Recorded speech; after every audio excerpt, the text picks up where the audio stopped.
Umefika about 90% hii project.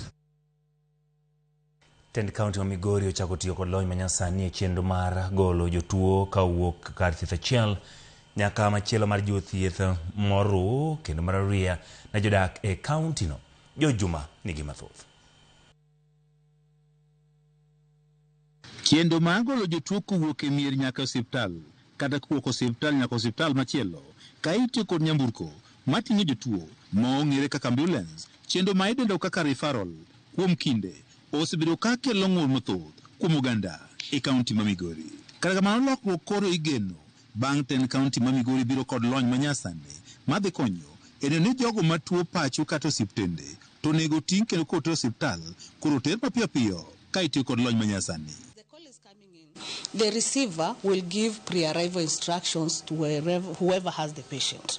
So there's at least something that will be going on for this patient before help arrives, or rather the ambulance arrives. But you can easily call 0740 58 88 53.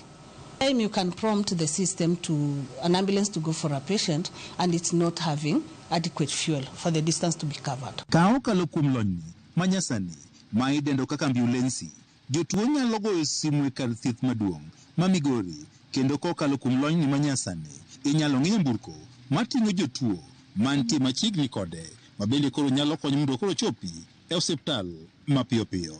This system was set up in November 2025 to help us manage or rather respond to emergencies and referrals within the county. In the system, a call comes in from the community or rather from the facility, and then once that call comes in, we'll always get someone at the station who will receive the call and record the details. And these details include who is the caller, the location where they are, and the condition of the patient.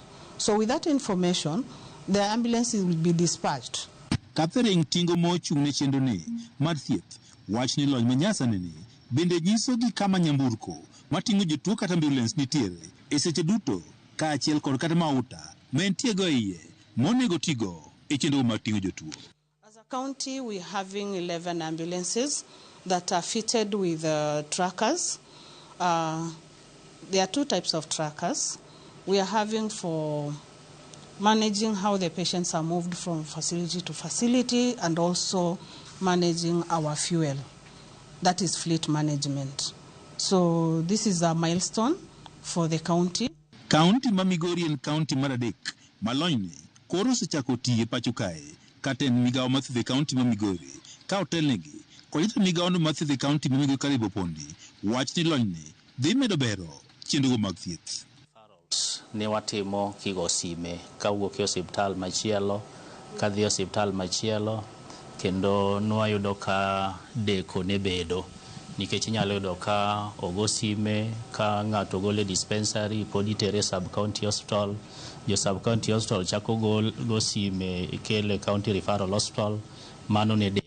Opondi wacho ni giseketo omenda moromo madhi ni koro chenro ni otiyo makare mondo koro oganda obed kod yot e yudo thieth e kaunti ma Migori. Wasechako wachni en gima koro bro dhi nyime e current financial year ma wantiere ni waketo e budget marwa $21,000,000 ma bro konyo dispatch center ni e $21,000,000 no kendo ado wacho ni e budget no wadhi medo ambulance achiel. George Juma, Ramogi TV, Migori.